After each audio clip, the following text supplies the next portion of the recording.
Saat aku sedang menyiapkan makan malam keluarga, tiba-tiba seseorang mengetuk pintu rumahku. Aku syok, ternyata itu adalah seorang polisi yang sedang mencari seorang wanita bernama Irma. Maaf Pak, Anda salah alamat. Di sini tidak ada yang namanya Irma. Tapi saat itu adik tiriku berkata, "Oh itu kan nama asli Ibu." Dan apa yang terjadi selanjutnya membuatku panik ketakutan. Aku tak menyangka ternyata dia. Sebelum ceritanya dimulai, silahkan tulis di kolom komentar dari daerah mana saja teman-teman yang menonton cerita ini. Jangan lupa like dan subscribe agar channel ini bisa semakin berkembang dan bisa mempersembahkan cerita yang lebih menarik lagi. Aroma tumis bawang putih dan cabai rawit memenuhi seluruh penjuru dapur yang tidak terlalu luas itu, menyatu dengan kehangatan udara sore yang mulai berganti malam. Rita tersenyum kecil sambil mengaduk masakan di atas wajan, sesekali menyeka keringat di dahinya yang tertutup oleh ciput jilbab. Suara minyak mendesis saat ia memasukkan potongan kangkung segar menjadi musik latar yang menenangkan hari itu. Baginya, momen menyiapkan makan malam adalah ritual sakral, sebuah transisi dari kesibukan dunia luar menuju kedamaian rumah tangga yang ia bangun bersama Dimas selama 5 tahun terakhir. Tidak ada yang mewah dari kehidupan mereka. Rumah tipe 36 yang mereka cicil dengan susah payah, perabotan kayu sederhana, dan dinding yang catnya mulai mengelupas di beberapa sudut. Namun bagi Rita, ini adalah surga kecil yang sempurna. Dimas melangkah masuk ke ruang makan dengan kemeja kerjanya yang sudah digulung hingga siku, membawa tumpukan piring bersih. Ia meletakkan piring-piring itu dengan hati-hati di atas meja makan yang beralaskan taplak plastik bermotif bunga. Suara denting piring beradu pelan terdengar harmonis. Dimas menatap punggung istrinya yang sedang sibuk di depan kompor, lalu berjalan mendekat dan menepuk pelan bahu Rita. Ia bertanya apakah ada yang bisa ia bantu selain menata meja. Rita menoleh, wajahnya yang lembut dibingkai jilbab instan tampak cerah. Ia menggeleng pelan dan meminta suaminya untuk memanggil Sisi dan ibu agar segera bersiap makan. Dimas mengangguk patuh, ia selalu menjadi suami yang siaga dan penuh pengertian. Sebuah keberuntungan luar biasa yang selalu Rita syukuri dalam setiap doanya. Di sudut ruang tengah, Sisi, adik tiri Rita yang baru berusia 19 tahun, sedang asyik tertawa sendiri menatap layar ponselnya. Gadis itu duduk bersila di atas karpet bulu sintetis, jari-jarinya menari lincah mengetik pesan balasan untuk teman kuliahnya. Kepolosan terpancar jelas dari wajahnya yang masih kanak-kanak, seolah beban terberat dalam hidupnya hanyalah tugas kuliah yang menumpuk atau drama percintaan remaja yang sepele. Dimas menegur Sisi dengan lembut, memintanya untuk meletakkan ponsel dan segera mencuci tangan. Sisi hanya menyahut dengan nada manja khas remaja, meminta waktu 5 menit lagi yang tentu saja hanya alasan klise untuk menunda waktu. Sementara itu, dari arah kamar belakang, terdengar suara pintu terbuka. Ibu keluar dengan langkah perlahan namun tegap. Wanita parubaya itu mengenakan daster rumahan yang nyaman. Meski gurat usia sudah mulai tampak di wajahnya, sisa-sisa kecantikan masa mudanya masih terlihat jelas. Ibu tersenyum melihat kesibukan anak dan menantunya, sebuah senyum yang selalu membuat hati Rita merasa damai. Rita mematikan kompor dan memindahkan sayur kangkung ke dalam mangkuk besar. Semuanya sudah siap. Nasi putih hangat yang mengepul, ikan goreng yang garing, sambal terasi buatan ibu yang legendaris, dan tumis kangkung andalan Rita. Mereka semua duduk mengelilingi meja makan kecil itu. Suasana begitu hangat. Dimas memimpin doa makan dengan suara baritonnya yang tenang. Mereka baru saja menyendok nasi ke piring masing-masing ketika suara ketukan pintu terdengar. Ketukan itu bukan ketukan tamu biasa yang sopan, melainkan hantaman keras dan tidak sabaran yang membuat getaran hingga ke kaca jendela. Semua orang terdiam. Sendok di tangan Sisi menggantung di udara. Rita menatap Dimas dengan kening berkerut, merasa ada firasat tidak enak yang menyusup ke dalam dadanya. Dimas memberi isyarat agar semua tetap tenang, dan ia berdiri untuk memeriksa. Rita memperhatikan suaminya berjalan menuju pintu utama. Dimas mengintip sedikit melalui jendela samping sebelum membuka kunci pintu.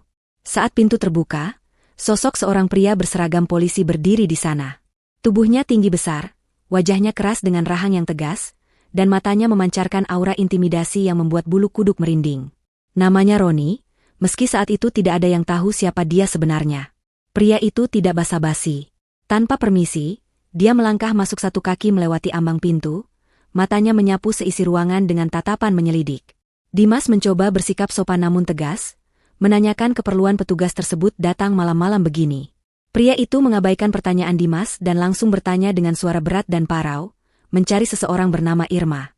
Dia menyebutkan bahwa wanita bernama Irma ini terlibat dalam kasus penggelapan aset besar-besaran 20 tahun yang lalu, dan sekarang menjadi buronan. Rita yang mendengar percakapan itu dari meja makan langsung berdiri dan berjalan mendekat. Ia berdiri di samping Dimas, mencoba menunjukkan dukungan. Dengan sopan, Rita menjelaskan bahwa di rumah ini tidak ada yang bernama Irma. Ia memperkenalkan dirinya sebagai Rita, suaminya Dimas, adiknya Sisi, dan ibunya bernama Ratna. Rita menegaskan bahwa mungkin bapak polisi itu salah alamat karena mereka adalah keluarga baik-baik yang sudah tinggal di sana selama bertahun-tahun. Dimas juga menambahkan bahwa mereka memiliki dokumen kependudukan yang lengkap jika perlu diperiksa. Pria itu tersenyum miring, sebuah senyuman yang meremehkan dan penuh ancaman. Dia melangkah lebih dalam, memaksa Dimas dan Rita mundur perlahan. Matanya tertuju pada ibu yang masih duduk diam di kursi makan. Ibu tampak tenang, terlalu tenang untuk orang awam yang didatangi polisi, namun wajahnya pucat pasi. Suasana menjadi sangat tegang. Roni kembali bertanya dengan nada yang lebih tinggi, membentak agar Irma segera menyerahkan diri. Rita mulai merasa takut, tangannya mencengkeram lengan ke meja Dimas. Tiba-tiba, suara cempreng Sisi memecah ketegangan. Dengan wajah polos dan mulut yang masih penuh nasi, Sisi nyeletuk bahwa Irma adalah nama asli ibu di kartu identitas lama yang pernah ia lihat di laci lemari tua. Sisi berkata demikian tanpa beban, mengira itu akan membantu meluruskan masalah administrasi. Ucapan itu bagaikan petir di siang bolong. Wajah Rita berubah syok, ia menoleh ke arah ibu, meminta penjelasan lewat tatapan mata. Namun, reaksi pria berseragam itu jauh lebih cepat. Seringai di wajahnya melebar menjadi tawa kemenangan yang mengerikan. Pria itu langsung mencabut tongkat pemukul dari pinggangnya dan bergerak agresif ke arah meja makan.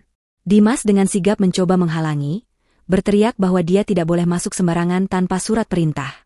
Namun, pria itu mendorong Dimas dengan kekuatan yang tidak wajar hingga Dimas terhuyung menabrak dinding. Rita menjerit ketakutan. Pria itu kini hanya berjarak beberapa meter dari ibu. Saat itulah hal yang tak masuk akal terjadi. Ibu, wanita parubaya yang selama ini Rita kenal hanya sebagai ibu rumah tangga yang lembut dan suka berkebun, tiba-tiba berdiri dengan gerakan secepat kilat. Tangan ibu menyambar pisau dapur yang tergeletak di meja, pisau yang tadi digunakan untuk memotong buah. Tanpa ragu, ibu melempar pisau itu ke arah Roni. Pisau itu melayang berputar di udara dan menancap kuat di kusen kayu pintu, tepat 1 sentimeter di samping telinga Roni. Lemparan itu begitu presisi, bukan lemparan orang panik, melainkan lemparan seorang ahli. Roni terhenti, matanya membelalak kaget menatap pisau yang bergetar di samping kepalanya. Ibu menatap tajam, aura keibuannya lenyap digantikan oleh sorot mata pembunuh yang dingin. Dengan suara yang belum pernah Rita dengar sebelumnya, suara yang penuh otoritas dan ketegasan, ibu berteriak memerintahkan Dimas untuk segera membawa Rita dan Sisi lari dari rumah itu sekarang juga. Ibu berkata bahwa pria itu bukan polisi, melainkan pembunuh. Rita terpaku di tempatnya, dunianya serasa runtuh melihat sosok ibunya yang asing, namun teriakan Dimas yang menarik tangannya menyadarkannya bahwa mimpi buruk ini nyata. Kekacauan meledak di ruang tamu yang sempit itu. Roni, yang baru saja pulih dari keterkejutannya akibat lemparan pisau, meraung marah dan menerjang ke arah ibu. Dimas, dengan naluri pelindung yang menyala, melepaskan tangan Rita sejenak dan melompat ke punggung Roni, mencoba mengunci leher pria besar itu agar tidak menyakiti mertuanya. Namun, kekuatan Roni seperti kerbau gila. Dia menyentakkan tubuhnya ke belakang, membuat Dimas menghantam lemari kaca hias hingga pecah berantakan. Pecahan kaca berserakan di lantai, menciptakan suara gaduh yang mengerikan. Rita menjerit memanggil nama suaminya, air mata mulai membasahi pipinya. Sisi menangis histeris di pojok ruangan, tubuhnya gemetar hebat. Ibu tidak tinggal diam. Dia memanfaatkan momen saat Roni terganggu oleh Dimas. Ibu melompat ke atas meja makan, menendang piring-piring berisi makanan yang tadi mereka siapkan dengan penuh cinta hingga berterbangan, lalu melayangkan tendangan memutar yang telak mengenai rahang Roni. Bunyi hantaman tulang terdengar ngilu. Roni terhuyung mundur, darah segar mengalir dari sudut bibirnya. Ibu tidak memberi jeda. Dia segera berlari ke arah anak-anaknya. Dia menarik kerah baju Sisi agar berdiri dan mendorong Rita ke arah pintu keluar. Ibu berteriak lagi, kali ini lebih keras, memerintahkan mereka masuk ke mobil. Dimas yang meringis kesakitan sambil memegangi rusuknya segera bangkit, menyambar kunci mobil yang tergantung di dekat pintu, dan menyeret Rita serta Sisi keluar rumah. Halaman rumah yang biasanya tenang kini terasa seperti medan perang. Mereka berlari tunggang langgang menuju mobil keluarga yang terparkir di carport. Roni yang marah besar mengejar mereka hingga ke teras. Wajahnya merah padam penuh amarah. Dia mencoba meraih jilbab Rita yang berkibar saat berlari. Kain itu sempat tertarik keras membuat Rita hampir terjengkang ke belakang. Namun, ibu kembali beraksi. Dia mengambil pot bunga tanah liat yang berat dari rak teras dan menghantamkannya ke kepala Roni. Pot itu pecah berkeping-keping, membuat Roni sempoyongan dan jatuh berlutut. Kesempatan itu tidak disia-siakan. Ibu langsung melompat masuk ke kursi belakang mobil bersama Sisi, sementara Rita duduk di depan di samping Dimas yang sudah menyalakan mesin. Mobil menderu mundur dengan kasar, ban berdecit menggesek aspal, lalu melesat maju meninggalkan rumah mereka yang kini pintunya terbuka lebar dan berantakan. Dimas menginjak pedal gas dalam-dalam, tangannya gemetar memegang setir namun matanya fokus menatap jalanan gelap. Jantung Rita berdegup kencang seolah mau meledak. Dia menoleh ke belakang, memastikan Roni tidak mengejar. Dia melihat bayangan pria itu berdiri di tengah jalan sambil memegang kepalanya yang berdarah, menatap kepergian mereka dengan tatapan dendam. Di dalam mobil, suasana hening mencekam hanya dipecahkan oleh isak tangis Sisi. Rita mengatur napasnya yang tersengal, lalu perlahan menoleh ke arah ibu. Tatapan Rita penuh dengan pertanyaan, rasa takut, dan kekecewaan. Dia bertanya dengan suara serak, menuntut penjelasan tentang apa yang sebenarnya terjadi, siapa pria tadi, dan yang paling penting, siapa sebenarnya ibu. Ibu menyandar lemas di jok mobil, napasnya juga memburu. Ada luka gores di lengannya akibat pecahan kaca pot bunga tadi. Ibu menatap Rita dan Sisi bergantian dengan tatapan sendu. Akhirnya, ibu membuka mulut. Dia mengaku bahwa namanya memang Irma, dan dia adalah putri bungsu dari keluarga Salim, sebuah keluarga konglomerat yang dulu menguasai bisnis pertambangan namun hancur 20 tahun lalu karena pembantaian. Ibu menjelaskan bahwa dia bukan kabur membawa uang, melainkan membawa kunci akses menuju aset yang diselamatkan ayahnya sebelum dibunuh oleh kerabat mereka sendiri yang serakah. Selama ini, ibu bersembunyi, mengubah identitas, dan hidup sederhana demi melindungi Rita dan Sisi dari kejaran orang-orang masa lalunya. Rita ternganga. Fakta ini terlalu besar untuk dicerna otaknya. Ibunya bukan sekadar ibu rumah tangga biasa, melainkan buronan mafia sekaligus pewaris harta triliunan. Sisi yang masih menangis bertanya polos, apakah itu artinya mereka kaya? Ibu tersenyum pahit dan menjawab bahwa kekayaan itu hanyalah kutukan yang membawa petaka, buktinya malam ini nyawa mereka terancam. Dimas yang menyetir tetap diam, otaknya yang logis berusaha memproses informasi ini sambil terus memantau kaca spion. Dia bertanya kemana mereka harus pergi sekarang karena rumah sudah tidak aman. Ibu menyebutkan sebuah alamat di pinggiran kota, tempat seorang teman lama yang bisa dipercaya. Namun, belum sempat mereka merasa lega, dua buah lampu sorot yang menyilaukan muncul dari arah belakang. Sebuah mobil SUV hitam besar melaju dengan kecepatan tinggi, menempel ketat di belakang mobil mereka. Dimas memaki pelan. Dia mencoba menambah kecepatan, namun mobil keluarga mereka kalah tenaga dibanding SUV tersebut. Mobil itu menabrak bumper belakang mereka dengan keras. Guncangan hebat terjadi. Rita berteriak, tangannya refleks memegang dashboard. Kejar-kejaran terjadi di jalan raya yang sepi. Dimas berusaha bermanuver zigzag, tapi SUV hitam itu terus menghantam sisi kanan mobil mereka, mencoba mendorong mereka keluar jalur. Suara logam beradu dan percikan api terlihat saat bodi mobil saling bergesekan. Pengemudi SUV itu sangat agresif. Di sebuah tikungan tajam, SUV itu melakukan hantaman terakhir yang fatal. Bagian belakang mobil Dimas dihajar keras hingga mobil itu kehilangan kendali, berputar liar di aspal, lalu terpelanting keluar jalan raya dan terguling masuk ke dalam parit yang cukup dalam. Dunia Rita berputar, kaca pecah berhamburan, dan semuanya menjadi gelap sejenak.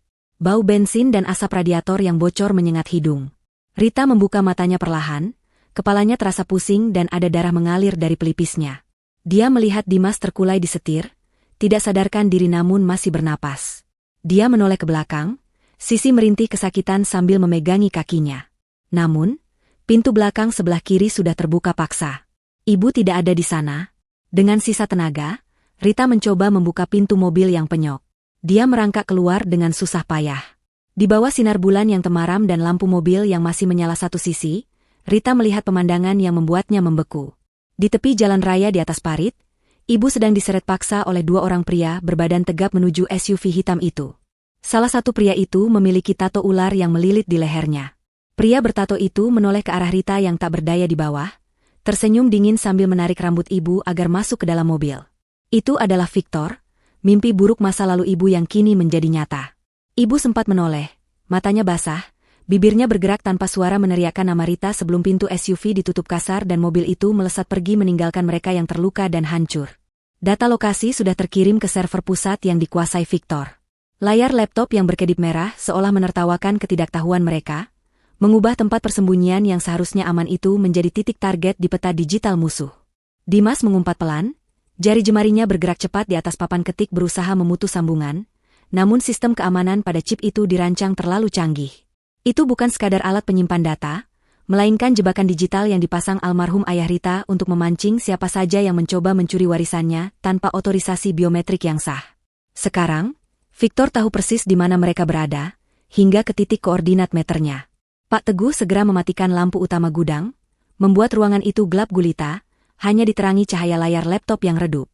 Dia memerintahkan semua orang untuk tiarap dan menjauh dari jendela, mengantisipasi serangan penembak jitu atau serbuan mendadak. Namun, serangan fisik yang mereka takutkan tidak langsung datang. Sebaliknya, ponsel Rita yang retak layarnya di saku gamis bergetar panjang. Suara dering telepon itu terdengar begitu nyaring dan menakutkan di tengah kesunyian gudang yang mencekam. Rita menatap layar ponselnya dengan tangan gemetar, nomor tidak dikenal muncul di sana. Dimas memberi isyarat mata agar Rita mengangkatnya namun menekan tombol pengeras suara. Dengan napas tertahan, Rita menggeser ikon hijau di layar. Bukan suara yang terdengar, melainkan wajah seorang pria muncul dalam panggilan video. Itu Victor. Wajahnya tampak bersih dan rapi, sangat kontras dengan situasi berantakan yang dialami Rita dan keluarganya. Victor sedang duduk santai di sebuah sofa kulit mewah, memegang gelas kristal berisi cairan berwarna ember. Victor tersenyum lebar melihat wajah ketakutan Rita di layar ponsel.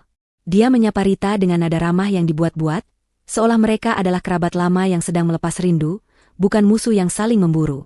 Victor memuji kecerdasan Dimas yang berhasil membuka lapisan pertama chip itu, namun dia juga mengingatkan bahwa kecerdasan saja tidak cukup untuk bertahan hidup di dunia yang kejam ini. Kemudian, kamera ponsel Victor bergeser ke samping. Jantung Rita serasa berhenti berdetak. Di lantai di samping kaki Victor, ibu duduk terikat di kursi kayu.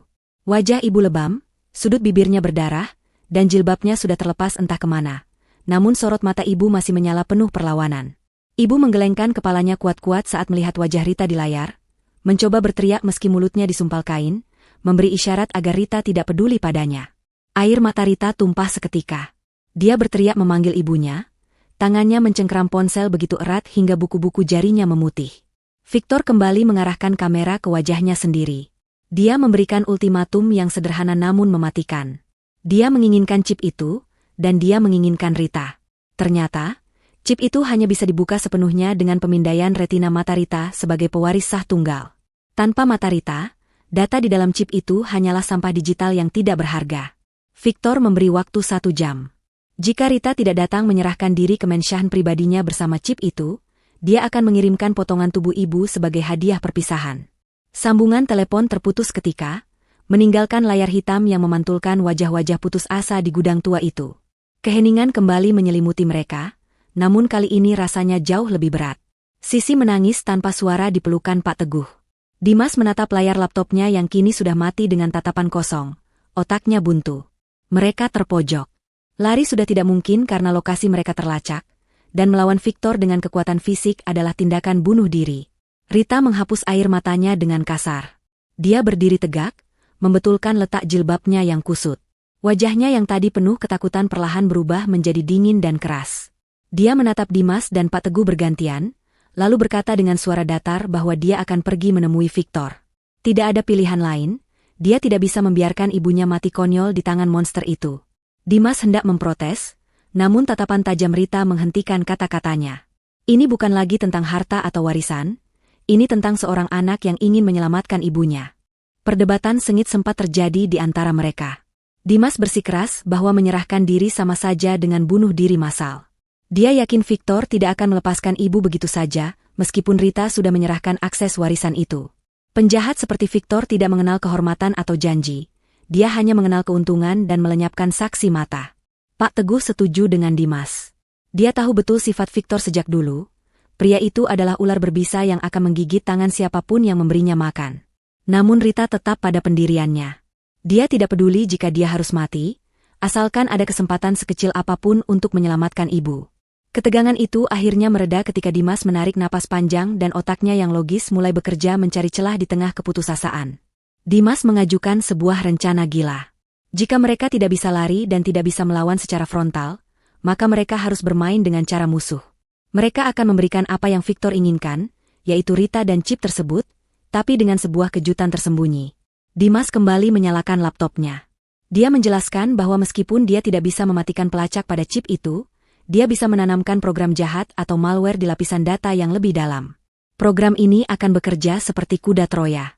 Saat Victor memindai retina Rita dan menghubungkan chip itu ke server bank utamanya untuk mentransfer aset, malware ini akan aktif, mengunci sistem, dan melumpuhkan jaringan keamanan Mansion Victor dari dalam. Rencana itu terdengar masuk akal namun sangat berisiko. Rita harus masuk ke kandang singa sendirian, menjadi umpan hidup untuk mengulur waktu agar virus komputer itu bekerja. Sementara itu, seseorang harus masuk ke dalam Mansion secara fisik untuk membebaskan ibu saat sistem keamanan lumpuh total. Pak Teguh menggeleng, tubuh tuanya dan tubuh kekar Dimas terlalu besar dan mencolok untuk menyusup tanpa ketahuan. Mereka butuh seseorang yang kecil, lincah, dan tidak dicurigai. Pandangan semua orang tertuju pada Sisi. Gadis remaja itu, meski matanya masih bengkak karena menangis, mengangguk mantap. Dia sering memanjat pagar asrama dan menyelinap keluar malam-malam, tubuhnya yang mungil adalah kelebihan terbesarnya saat ini. Pak Teguh kemudian membentangkan selembar kertas denah Mansion Victor yang dia hafal di luar kepala. Dia menunjuk jalur ventilasi pembuangan udara di sisi timur bangunan yang jarang dijaga karena sempit dan kotor, jalur yang hanya bisa dilalui oleh tubuh seukuran Sisi. Persiapan dilakukan dengan cepat dan dalam kesunyian. Dimas bekerja keras memodifikasi kode di dalam chip liontin, keringat dingin menetes di pelipisnya, karena satu kesalahan kecil dalam pemrograman bisa berakibat fatal bagi nyawa istrinya. Rita duduk di sudut ruangan, berzikir pelan menenangkan hatinya, mempersiapkan mental untuk berhadapan dengan pembunuh ayahnya. Sisi mengganti pakaiannya dengan baju kaos lengan panjang hitam dan celana kargo yang diberikan Pak Teguh, mengikat rambutnya rat-rat agar tidak nyangkut saat merayap di lorong ventilasi. Pak Teguh menyiapkan beberapa alat komunikasi jarak jauh model lama yang frekuensinya sulit dilacak, serta sebuah pistol cadangan yang dia selipkan di pinggang Dimas, meski Dimas belum pernah memegang senjata api seumur hidupnya. Waktu 1 jam hampir habis. Dimas menyerahkan kembali liontin itu kepada Rita. Dia menggenggam tangan istrinya erat-erat, menatap mata Rita dalam-dalam, menyalurkan semua kekuatan dan cintanya. Tidak ada kata-kata romantis perpisahan, hanya janji bisu bahwa mereka akan pulang bersama atau mati bersama. Dimas berbisik agar Rita mengulur waktu selama mungkin saat di dalam sana, memancing ego Victor agar banyak bicara, karena virus itu butuh waktu beberapa menit untuk menyebar ke seluruh jaringan setelah pemindaian retina. Rita mengangguk, dia paham perannya. Dia akan menjadi aktris terbaik malam ini, berpura-pura menjadi wanita lemah yang tak berdaya untuk membuai kesombongan Victor.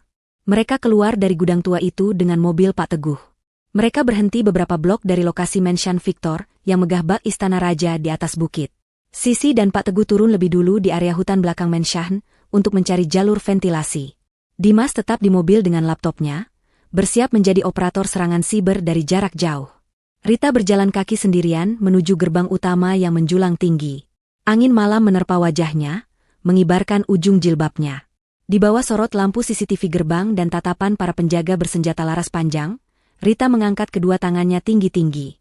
Dia berdiri tegak, sendirian di tengah jalan aspal yang dingin, menyerahkan nyawanya demi keluarga. Gerbang besi raksasa itu perlahan terbuka dengan suara berderit yang menyilukan, seolah mulut raksasa yang siap menelannya bulat-bulat. Rita melangkah masuk, meninggalkan rasa takutnya di luar gerbang, karena di dalam sana, dia bukan lagi Rita si ibu rumah tangga, dia adalah putri pewaris yang datang untuk menuntut balas. Gerbang besi raksasa itu menutup perlahan di belakang punggung Rita dengan suara dentuman logam yang berat, seolah mengunci nasibnya di dalam kompleks hunian mewah yang terasa lebih mirip benteng pertahanan daripada rumah tinggal. Rita berjalan perlahan menyusuri jalan setapak berlapis batu alam yang diapit oleh taman-taman yang tertata terlampau rapi, begitu rapi hingga terasa kaku dan tidak bernyawa.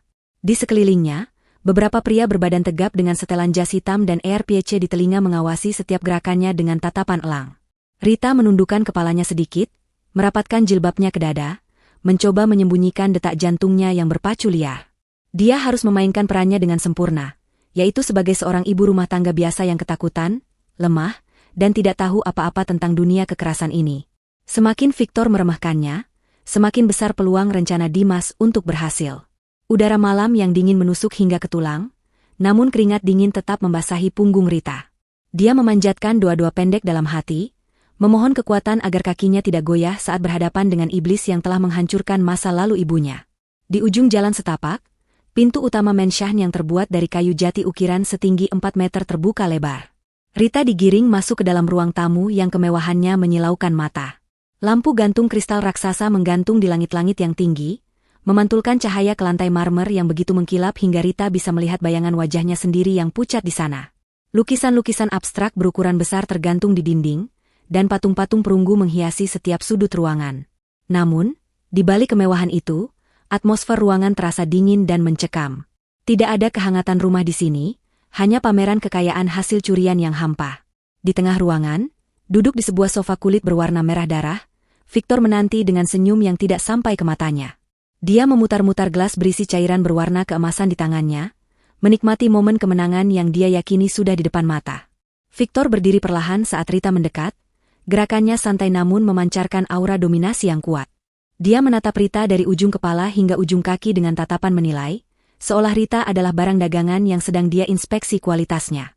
Victor tertawa kecil, suara tawanya bergema di ruangan luas itu, terdengar kering dan meremehkan.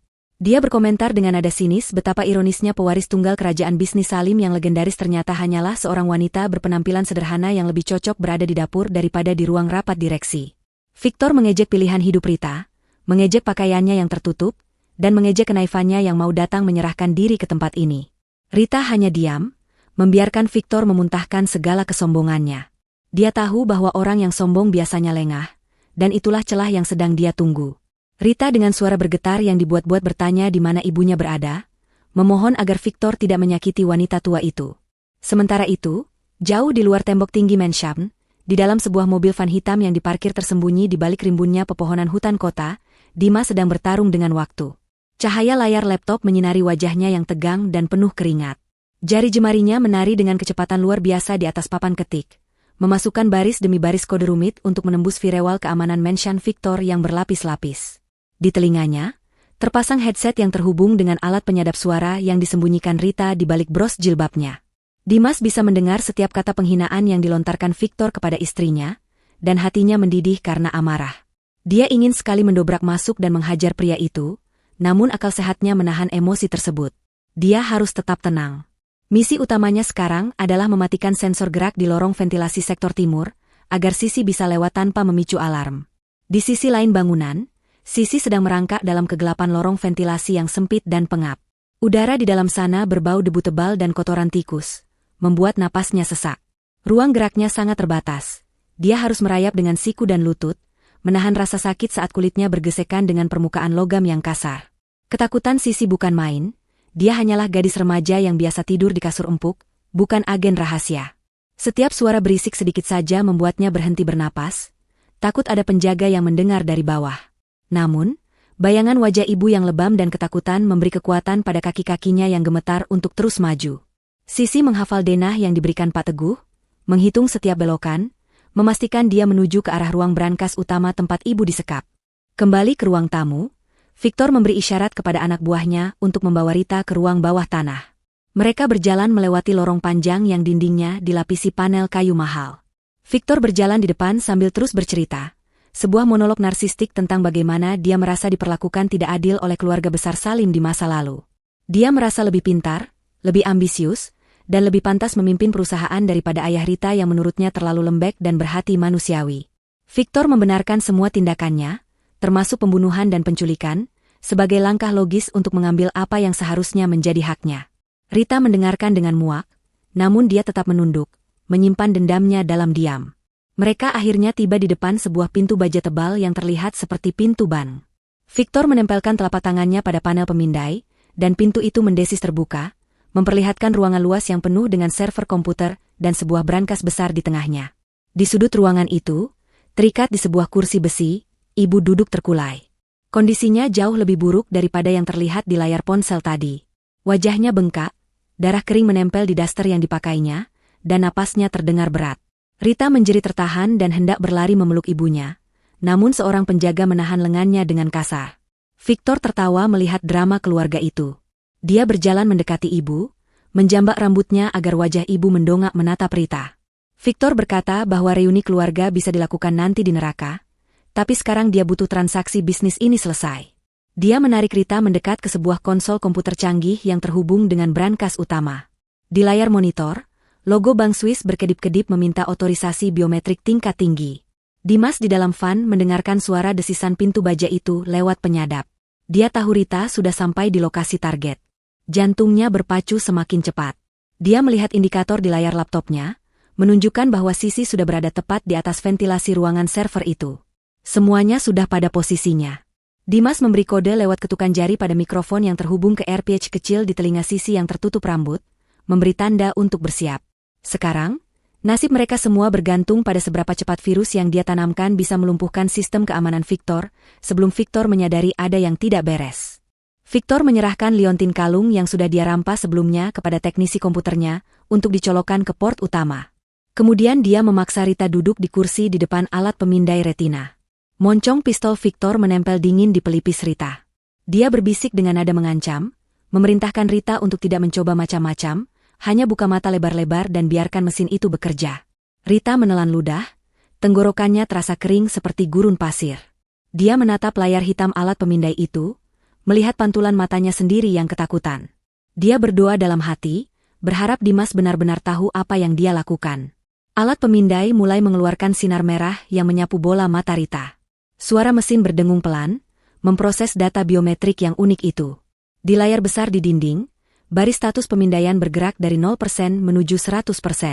Victor menatap layar itu dengan mata berbinar-binar penuh keserakahan, seolah dia sudah bisa melihat tumpukan uang triliunan rupiah di depan matanya. Dia tidak sadar bahwa di saat yang sama, di balik kode-kode verifikasi yang sedang berjalan, sebuah program kuda Troya sedang menyusup masuk, menyebar seperti racun ke seluruh jaringan saraf digital rumah pintarnya, bersiap untuk mematikan segalanya. Rita menahan napas, matanya terasa perih karena tidak boleh berkedip. Namun dia tahu, kedipan matanya kali ini akan menjadi pemicu perang yang sebenarnya. Cahaya merah dari alat pemindai retina itu akhirnya padam, diikuti bunyi bip panjang yang menandakan proses pemindaian telah selesai. Di layar monitor raksasa yang mendominasi dinding ruangan, sebuah kotak dialog berwarna hijau muncul dengan tulisan besar, verifikasi biometrik diterima. Victor bersorak kegirangan, suaranya melengking memenuhi ruangan bawah tanah yang dingin itu. Dia menepuk tangan dengan keras, wajahnya memerah karena euforia kemenangan yang sudah ia nantikan selama 20 tahun. Dia segera mendorong kursi Rita menjauh dan mengambil alih posisi di depan konsol utama, jari-jarinya yang gemetar karena antusiasme segera menekan tombol untuk mengakses menu transfer dana. Dia membayangkan angka-angka nol yang berderet panjang akan segera berpindah ke rekening pribadinya di Kepulauan Cayman. Namun, saat Victor menekan tombol, eksekusi transfer, layar yang tadinya menampilkan antarmuka bank yang elegan tiba-tiba berkedip. Bukan konfirmasi keberhasilan yang muncul, melainkan kursor yang berputar-putar lambat di tengah layar, seolah sistem sedang berpikir keras atau tersedak sesuatu. Senyum di wajah Victor perlahan memudar, digantikan oleh kerutan bingung di keningnya. Dia menekan tombol enter berkali-kali dengan kasar, namun layar tetap tidak merespons. Teknisi komputer Victor yang berdiri di sampingnya tampak panik, jari-jarinya mengetik cepat di keyboard cadangan, mencoba mencari tahu apa yang terjadi. Tiba-tiba, seluruh layar monitor di ruangan itu berubah menjadi hitam pekat, lalu muncul gambar tengkorak piksel berwarna merah menyala dengan tulisan berkedip di bawahnya, akses ditolak. Sistem dikun. Di dalam van pengintai, Dimas menghembuskan napas lega yang panjang sambil menekan tombol terakhir di laptopnya dengan kuat. Virus itu berhasil. Dia baru saja membekukan seluruh aset Victor dan memicu protokol lockdown darurat pada sistem kelistrikan Mansion. Dimas segera berteriak melalui saluran komunikasi ke Sisi, memberi perintah untuk bertindak sekarang juga. Di saat yang bersamaan, suara sirine alarm tanda bahaya mulai meraung-raung di seluruh penjuru Mansion. Suaranya memekakan telinga dan menciptakan kepanikan instan. Lampu-lampu LED di ruangan server berkedip-kedip tidak stabil sebelum akhirnya mati total, menjerumuskan ruangan itu ke dalam kegelapan yang nyaris sempurna, hanya diterangi oleh lampu indikator darurat yang remang-remang berwarna oranye. Kekacauan meledak seketika.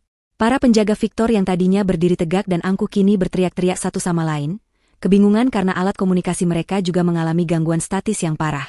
Dalam kegelapan dan kebingungan itu, terdengar suara logam beradu di atas kepala mereka.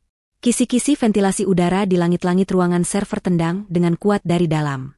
Sisi, dengan kelincahan seekor kucing, melompat turun dari ketinggian 2 meter, mendarat dengan berguling di lantai tepat di belakang kursi tempat ibu diikat. Penjaga yang berdiri di dekat situ terlalu sibuk menyalakan senter, sehingga tidak menyadari kehadiran gadis kecil itu. Sisi segera mengeluarkan pisau lipat yang diberikan Pak Teguh, dan dengan cepat memotong tali plastik yang mengikat tangan dan kaki ibu. Ibu, meskipun tubuhnya lemah dan kesakitan, naluri bertarungnya langsung bangkit begitu merasakan ikatan di tangannya terlepas.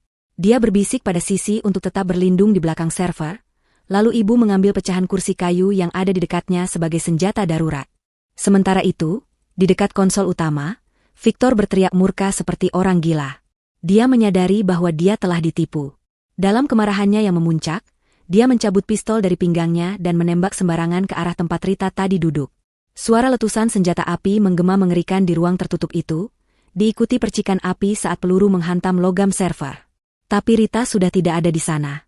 Memanfaatkan detik-detik pertama saat lampu mati, Rita telah menjatuhkan dirinya ke lantai dan berguling menjauh ke balik meja konsol yang tebal. Dia merangkak dalam gelap, jantungnya berdegup kencang seirama dengan raungan sirine. Dia tahu dia harus melakukan sesuatu untuk melumpuhkan Victor sebelum pria itu menyalakan senter dan menemukannya.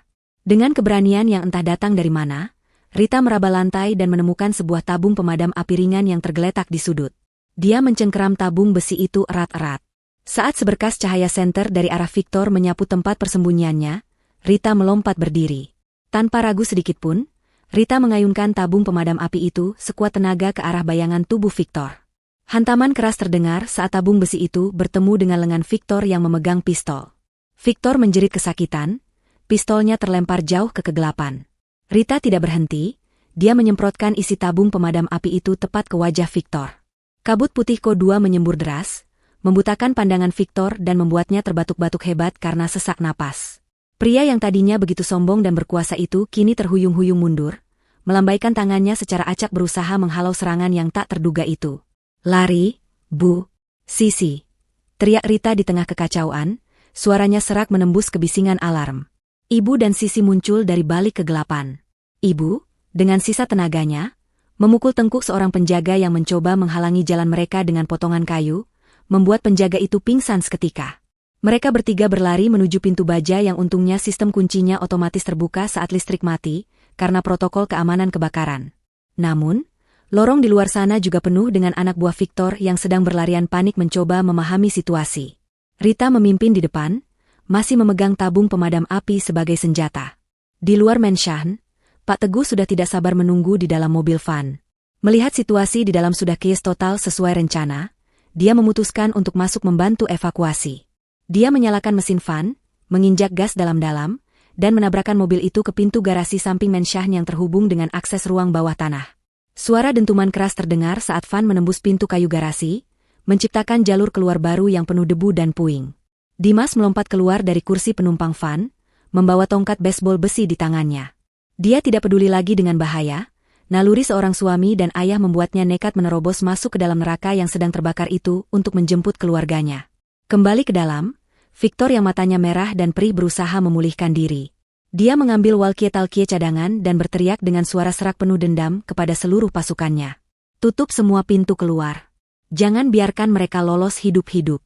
Bakar tempat ini kalau perlu, aku tidak peduli. Habisi mereka semua." Perintah gila itu mengubah misi penangkapan menjadi misi pembantaian. Para penjaga Victor mulai menembaki lorong-lorong secara membabi buta.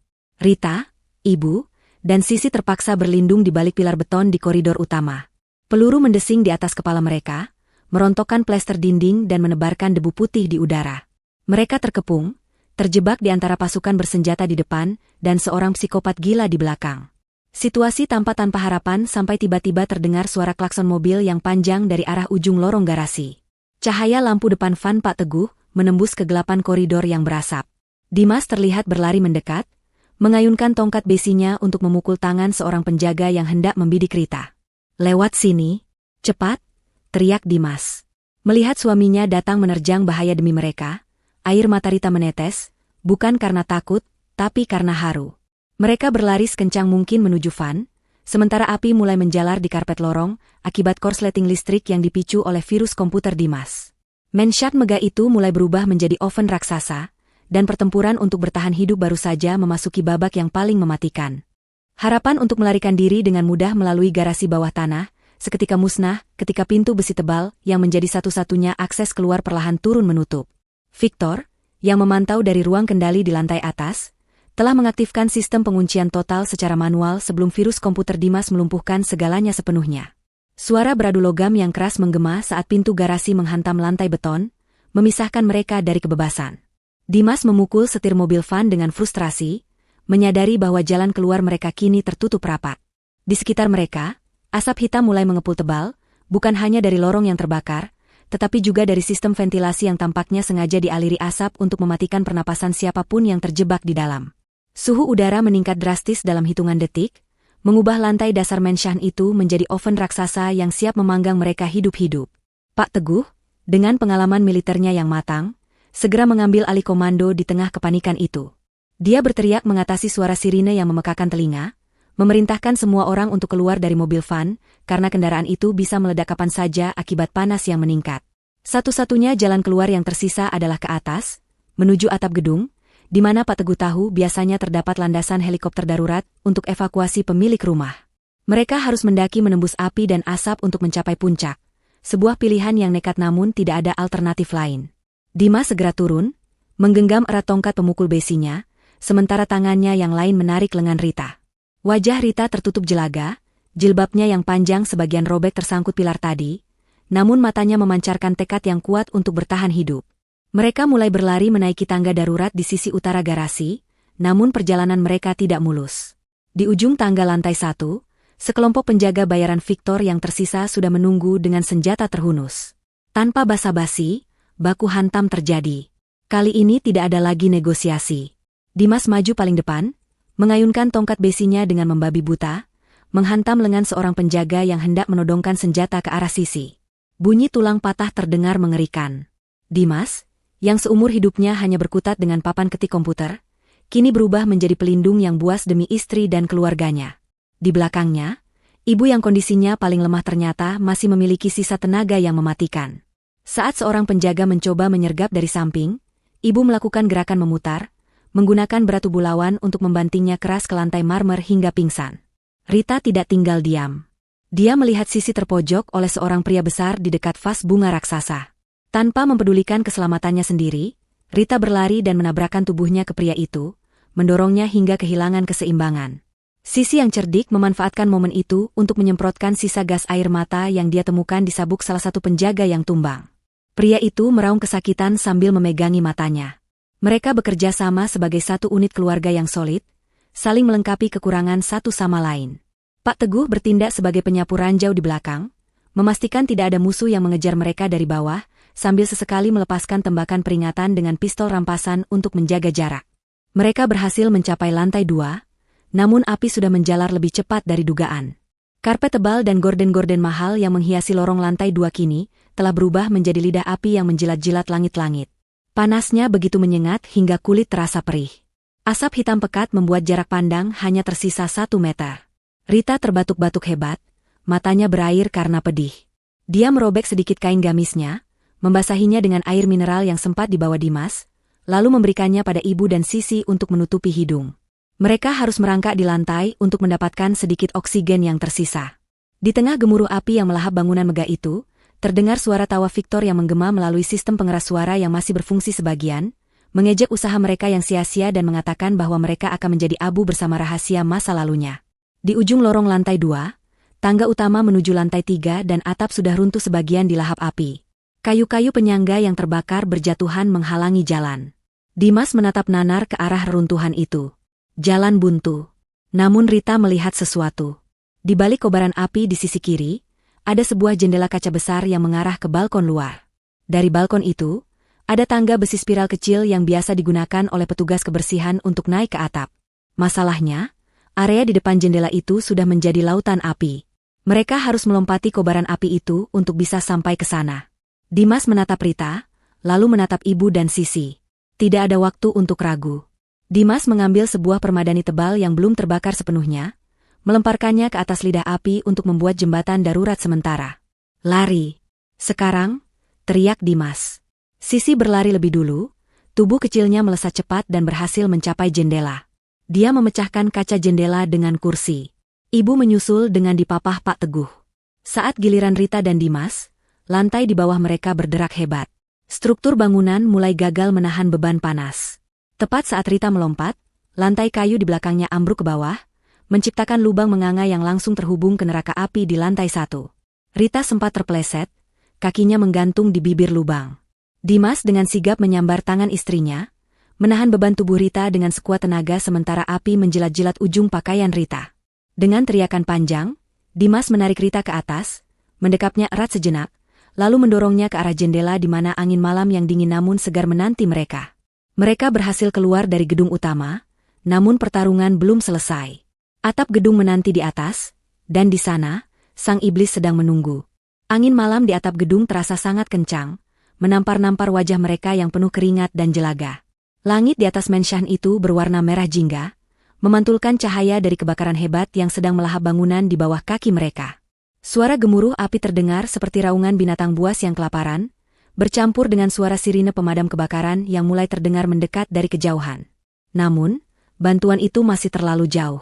Di hadapan mereka, di landasan helikopter pribadi yang terletak di ujung atap, sebuah helikopter kecil berwarna hitam sudah menyalakan mesinnya. Baling-balingnya mulai berputar lambat, siap untuk membawa pemiliknya kabur dari kekacauan yang dia ciptakan. Victor berdiri di dekat pintu helikopter, satu kakinya sudah naik ke pijakan. Dia membawa sebuah koper perak di tangan kirinya, koper yang berisi hard drive cadangan dan berlian, sisa harta yang bisa dia selamatkan secara fisik. Saat melihat Rita, Dimas, Ibu, Sisi, dan Pak Teguh muncul dari tangga spiral dengan napas tersengal-sengal, wajah Victor berubah menjadi topeng kebencian murni. Dia tidak menyangka keluarga yang dia anggap sampah ini begitu sulit untuk dimusnahkan. Victor melompat turun kembali ke landasan beton, membatalkan niatnya untuk segera naik. Dia mencabut pistol otomatis berkaliber besar dari balik jasnya yang kini kusut. Bagi Victor, ini bukan lagi soal melarikan diri, ini soal kepuasan pribadi untuk mengakhiri garis keturunan Salim dengan tangannya sendiri. Kalian benar-benar keras kepala, desis Victor. Suaranya terdengar jelas meski kalah oleh deru angin karena jarak mereka yang cukup dekat. Dia mengarahkan moncong pistolnya lurus ke arah dahi Rita. Dimas secara refleks melangkah maju, menjadikan tubuhnya tameng hidup bagi istrinya. Ibu juga berusaha maju meski kakinya pincang, namun Rita menahan mereka berdua. Rita melangkah ke samping, berdiri sejajar dengan Dimas, menatap mata Victor dengan tatapan yang tidak lagi menyeratkan ketakutan, melainkan keberanian yang tenang. Dia tahu ini adalah akhir dari segalanya. Sudah berakhir, Om. Polisi sudah di gerbang, kata Rita dengan suara lantang. Kau tidak punya tempat lari lagi. Victor tertawa, tawa yang terdengar gila dan putus asa. Dunia ini milik mereka yang berani mengambilnya, Rita. Dan aku akan mengambil nyawamu sebagai bayaran atas kerugianku malam ini. Jari telunjuk Victor menegang di pelatuk. Waktu seolah melambat. Dimas bersiap menerjang. Pak Teguh mengangkat pistolnya yang ternyata sudah kehabisan peluru. Sisi menutup matanya ketakutan. Victor menarik pelatuknya. Klik. Suara logam kosong yang beradu terdengar sangat nyaring di tengah ketegangan itu. Tidak ada ledakan, tidak ada peluru yang melesat, tidak ada darah yang tumpah. Wajah Victor berubah bingung. Dia menatap pistol di tangannya dengan tatapan tidak percaya, lalu mencoba menarik pelatuknya lagi. Klik. Klik. Tetap kosong. Dia memeriksa magasin pelurunya dengan panik. Kosong melompong. Dari belakang punggung Rita, terdengar suara Sisi yang bergetar namun mengandung nada kemenangan. Aku mengambil isinya. Semua mata tertuju pada Sisi. Gadis remaja itu merogoh saku celana kargonya dan menjatuhkan segenggam peluru ke lantai beton. Peluru-peluru itu berdenting jatuh berserakan. Rupanya, saat Sisi menyelinap di ruang server dan Victor sibuk dengan euforia keberhasilan pemindaian retina di bab 6, Sisi sempat mengambil pistol yang diletakkan Victor di meja, mengosongkan magasinnya, dan meletakkannya kembali. Sebuah tindakan kecil yang didorong oleh rasa penasaran dan kenakalan remaja, yang kini menyelamatkan nyawa seluruh keluarganya. Wajah Victor memerah padam karena amarah yang meledak. Dia melemparkan pistol kosong itu ke arah mereka dengan frustrasi, lalu meraung marah. Tanpa senjata api, dia sadar posisinya terancam. Dia berbalik badan dan berlari kencang menuju helikopter yang baling-balingnya sudah berputar semakin cepat. Pilot helikopter memberi isyarat agar Victor cepat naik, karena api mulai mencapai struktur atap. Victor berlari sekuat tenaga, koper perak masih tergenggam erat di tangannya. Jangan biarkan dia lolos, teriak Pak Teguh. Tapi Rita yang paling dekat. Tanpa berpikir panjang, Rita berlari mengejar Victor. Dia bukan atlet, bukan petarung, tapi adrenalin seorang anak yang ingin menuntut keadilan membuatnya berlari lebih cepat dari yang pernah dia bayangkan. Saat Victor hampir mencapai pintu helikopter, Rita melihat ceceran minyak pelumas helikopter yang bocor di lantai landasan. Dia berhenti berlari dan dengan cerdik mengambil sebuah batangan besi bekas konstruksi yang tergeletak di dekat kaki landasan, lalu melemparkannya ke arah kaki Victor. Besi itu tidak mengenai tubuh Victor secara langsung, tapi jatuh tepat di depannya, membuatnya kaget dan mengubah langkah kakinya. Sepatu kulit mahal Victor menginjak ceceran minyak pelumas. Kakinya tergelincir hebat. Tubuhnya melayang di udara, sesaat sebelum menghantam lantai beton dengan keras. Bunyi kerak yang ngilu terdengar saat tulang kering kakinya menghantam pinggiran besi landasan. Victor menjerit histeris, rasa sakit yang luar biasa menjalar dari kakinya yang patah. Koper peraknya terlempar, terbuka, dan isinya berhamburan. Ribuan lembar dokumen obligasi dan butiran berlian tersapu angin kencang baling-baling, beterbangan ke udara seperti hujan konfeti yang menyedihkan, jatuh ke dalam kobaran api di bawah gedung. Victor mencoba merangkak menuju helikopter, menyeret kakinya yang patah dengan putus asa. Dia melambaikan tangan pada pilot, memohon untuk diangkut. Namun, melihat polisi mulai bermunculan di atap gedung seberang dengan senjata penembak jitu yang diarahkan ke kokpit, pilot helikopter itu membuat keputusan egois. Dia menarik tuas kendali, membiarkan helikopter naik udara, meninggalkan majikannya yang cacat dan tak berdaya di atap gedung yang terbakar. Victor berteriak memaki pilotnya, tapi suaranya hilang ditelan angin. Rita berjalan perlahan mendekati Victor yang kini tergeletak tak berdaya, merintih kesakitan sambil memegangi kakinya yang bengkok ke arah yang salah. Rita berdiri di atasnya, jilbabnya berkibar diterpa angin, wajahnya diterangi cahaya api dan lampu sorot helikopter polisi yang baru tiba. Dia menatap pria yang telah menghancurkan hidup keluarganya selama 2 dekade. Tidak ada belas kasihan di mata Rita, namun juga tidak ada keinginan untuk membunuh. Baginya, melihat Victor hancur, miskin, dan kesakitan seperti ini jauh lebih memuaskan daripada kematian yang cepat. Dimas, Ibu, Sisi, dan Pak Teguh berlari menyusul Rita. Dimas langsung memeluk istrinya erat-erat, memeriksa apakah ada luka. Inspektur Dwi dan tim SWAT muncul dari pintu akses atap yang didobrak, senjata mereka terarah ke Victor. Victor mengangkat tangannya dengan gemetar, air mata kesakitan dan kekalahan bercampur di wajahnya yang kotor. Malam neraka itu akhirnya berakhir, dengan penjahat yang berlutut di kaki korbannya. Angin kencang di atap gedung yang terbakar itu perlahan mulai reda, digantikan oleh deru baling-baling helikopter kepolisian yang mendarat dengan mantap di landasan beton. Cahaya lampu sorot yang menyilaukan menyapu area atap, menyingkap pemandangan yang kontras antara kepahlawanan dan kehinaan. Victor, pria yang beberapa jam lalu masih merasa dirinya sebagai raja dunia, kini tergeletak tak berdaya di lantai yang dingin. Kakinya yang patah membentuk sudut yang tidak wajar, membuatnya terus merintih dan melolong kesakitan setiap kali mencoba bergerak sedikit saja. Jas mahalnya robek dan kotor oleh oli serta debu, rambutnya yang selalu tertata rapi kini acak-acakan, menempel di dahinya yang berkeringat dingin. Dia bukan lagi monster yang menakutkan, dia hanyalah seorang pecundang yang kesakitan. Inspektur Dwi dan tim taktisnya bergerak cepat mengamankan lokasi. Beberapa petugas langsung menodongkan senjata ke arah Victor, meskipun ancaman dari pria itu sudah hilang sepenuhnya. Petugas lain membantu memadamkan sisa api di pintu akses atap agar tim medis bisa masuk. Rita berdiri diam memandangi Victor, dadanya naik turun mengatur napas setelah pengejaran yang nekat tadi. Dimas merangkul bahu istrinya dengan erat, seolah takut jika dia melepaskannya, Rita akan menghilang lagi. Di belakang mereka, ibu duduk bersandar di dinding beton, kakinya diluruskan sementara Sisi memeluknya erat. Pak Teguh menyerahkan senjata kosongnya kepada polisi sebagai tanda kooperatif, wajah tuanya tampak lega luar biasa.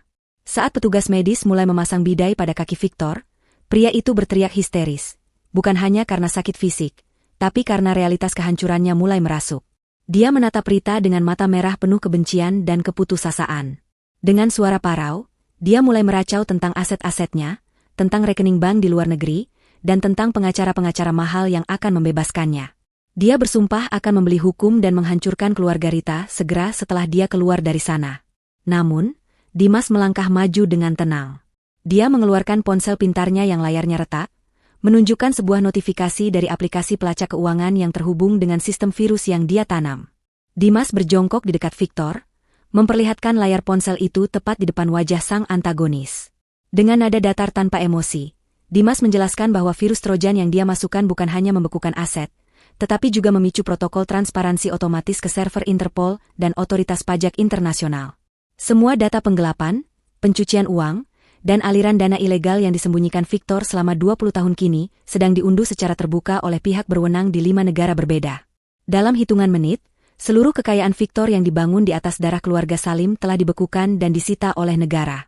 Victor tidak punya uang sepeser pun untuk membayar pengacara, bahkan mungkin tidak cukup untuk membeli sebatang rokok di penjara nanti. Mendengar itu, wajah Victor memucat, lebih putih dari mayat. Matanya terbelalak menatap layar ponsel, melihat angka-angka nol pada saldo rekeningnya. Harta yang dia kejar dengan membunuh ayah Rita, harta yang membuatnya tega memburu bibinya sendiri, kini lenyap tak berbekas dalam sekejap mata.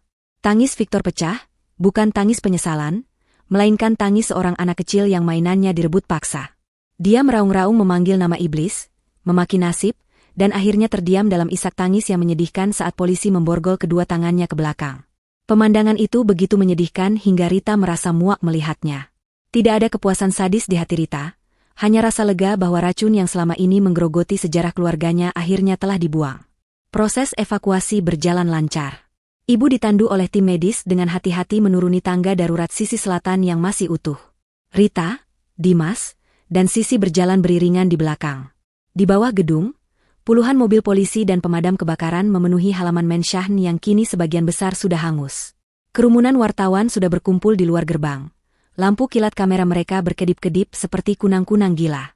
Namun, Inspektur Dwi melindungi privasi keluarga Rita dengan membawa mereka keluar melalui jalur belakang yang aman, menjauhkan mereka dari sorotan media yang lapar akan sensasi.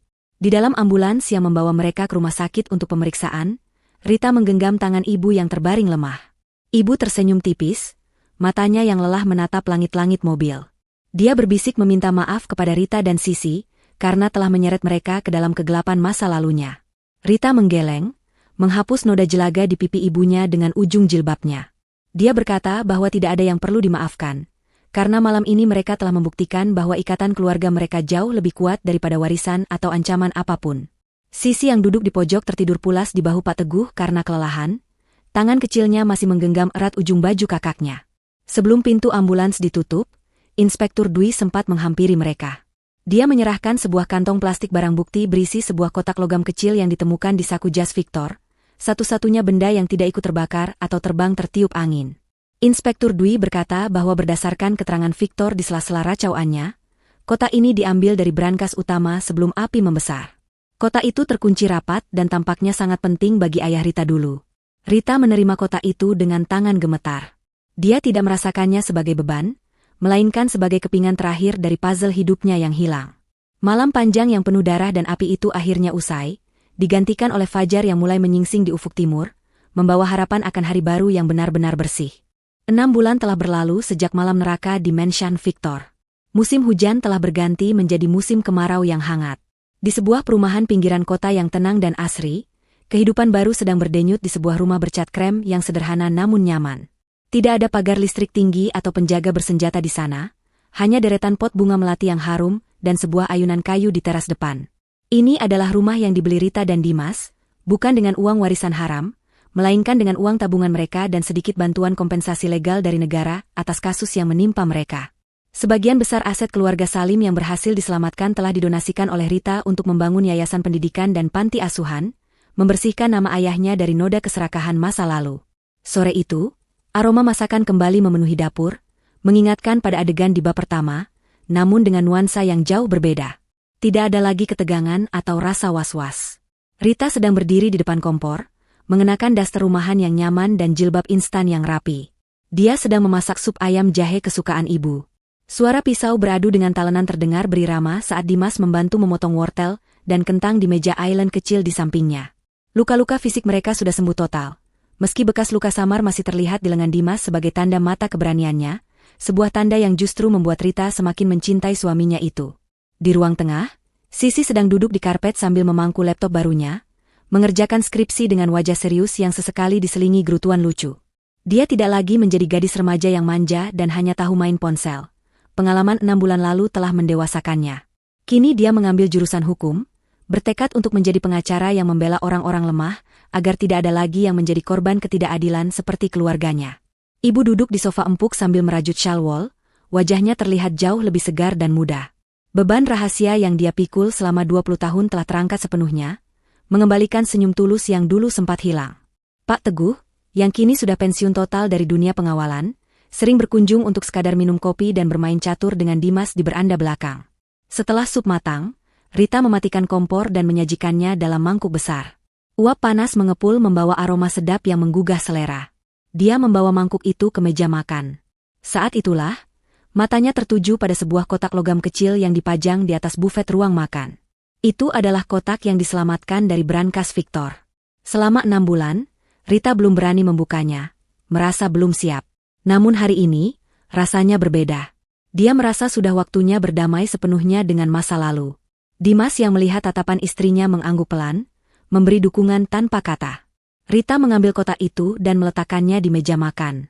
Semua anggota keluarga berkumpul mengelilingi kotak tersebut. Dengan tangan yang sedikit gemetar, Rita memutar kunci kombinasi sesuai tanggal lahirnya, sebuah tebakan yang ternyata benar. Tutup kotak terbuka dengan bunyi klik pelan. Di dalamnya, tidak ada berlian, tidak ada emas batangan, ataupun sertifikat tanah. Hanya ada tumpukan surat-surat tua yang kertasnya sudah menguning, dan sebuah album foto kecil. Rita mengambil lembar teratas.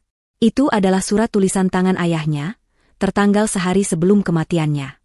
Surat itu berisi pesan cinta yang begitu mendalam untuk ibu dan Rita yang saat itu masih bayi. Ayah menulis bahwa dia menyesal telah terlalu sibuk mengejar harta, hingga melupakan waktu bersama keluarga. Dia menulis bahwa warisan terbesarnya bukanlah tambang atau perusahaan, melainkan keselamatan dan kebahagiaan istri serta anaknya. Di bawah surat itu, ada foto Polaroid yang memperlihatkan ayah, ibu, dan Rita kecil sedang tertawa lepas di sebuah piknik sederhana. Air mata haru menetes di pipi Rita, bukan air mata sedih, tapi air mata bahagia. Ternyata, harta karun yang selama ini diperebutkan dengan darah dan nyawa oleh Victor, bagi ayahnya hanyalah sampah. Harta yang sesungguhnya ada di dalam kotak ini, kenangan dan cinta. Suasana haru itu tiba-tiba dipecahkan oleh suara ketukan di pintu depan. Tok, tok, tok. Semua orang terdiam seketika. Rita membeku, sendok sayur di tangannya berhenti di udara. Dimas menoleh tajam ke arah pintu, otot rahangnya menegang refleks. Sisi menutup laptopnya perlahan, dan ibu menghentikan rajutannya. Trauma masa lalu itu, meski sudah sembuh, tetap meninggalkan jejak kewaspadaan. Hening menyelimuti ruangan selama beberapa detik yang terasa seperti selamanya. Apakah mimpi buruk itu kembali? Apakah masih ada musuh yang tersisa? Dimas berdiri perlahan, memberi isyarat agar yang lain tetap duduk. Dia berjalan menuju pintu dengan langkah hati-hati namun tegap. Dia mengintip lewat lubang intip, lalu bahunya yang tegang perlahan rileks. Dia membuka kunci pintu dan memutarnya. Di ambang pintu, seorang kurir muda berseragam merah tersenyum ramah sambil menyodorkan sebuah paket besar. Permisi, paket atas nama Kak Sisi, ini baju gamis diskonan yang dipesan kemarin lusa. Sisi langsung melonjak dari duduknya sambil tertawa lepas, memecahkan ketegangan. Ya ampun, aku lupa bilang kalau aku belanja online. Serunya sambil berlari mengambil paket itu. Tawa meledak di ruang makan itu. Rita, Dimas, dan ibu tertawa terbahak-bahak sampai perut mereka sakit. Rasa takut yang sempat muncul sesaat tadi langsung lenyap, digantikan oleh kehangatan yang luar biasa. Itu hanya paket. Tidak ada polisi gadungan, tidak ada mafia, tidak ada ancaman. Hanya kehidupan normal yang indah dan membosankan. Mereka kembali melanjutkan makan malam dengan perasaan ringan. Sambil menyantap sup hangat, Rita melirik ke arah televisi yang menyala pelan di sudut ruangan. Berita malam sedang menayangkan laporan khusus tentang pemberantasan korupsi. Di layar, terlihat cuplikan Victor yang kini mengenakan rompi oranye tahanan, berjalan pincang dengan tongkat penyangga, wajahnya lusuh dan tua, sedang menyapu halaman penjara dengan tatapan kosong. Caption berita bertuliskan, mantan konglomerat divonis seumur hidup tanpa remisi. Rita tersenyum kecil, lalu mematikan televisi itu dengan remote. Dia tidak perlu melihatnya lagi. Keadilan sudah ditegakkan, dan masa lalu sudah selesai. Dia menatap wajah-wajah orang yang dicintainya di meja makan itu, Dimas yang sedang menyuapkan nasi, ibu yang tersenyum melihat tingkah Sisi membuka paket, dan Sisi yang ceria. Inilah dunianya sekarang. Tamu tak diundang sudah pergi selamanya, dan warisan berdarah telah dikubur dalam-dalam, digantikan oleh warisan cinta yang akan terus hidup di rumah sederhana ini. Tambah supnya, Bu, tawar Rita dengan lembut. Boleh, sayang. Masakanmu memang paling enak, jawab ibu, dan malam itu pun berlalu dengan damai, diiringi denting sendok dan garpu serta tawarnya keluarga yang utuh kembali. 1 tahun telah berlalu sejak malam kelam yang mengubah takdir keluarga itu. Matahari pagi bersinar cerah menembus kanopi pepohonan di sebuah kompleks bangunan baru yang asri di pinggiran kota. Di gerbang utama, terpasang papan nama dari kayu jati yang diukir indah bertuliskan, Yayasan Pendidikan Panti Asuhan Salim. Halaman luas tempat itu dipenuhi oleh anak-anak yang berlarian dengan seragam sekolah baru, tawarnya mereka memecah keheningan pagi, menggantikan suara sirine dan tembakan yang pernah menghantui ingatan Rita.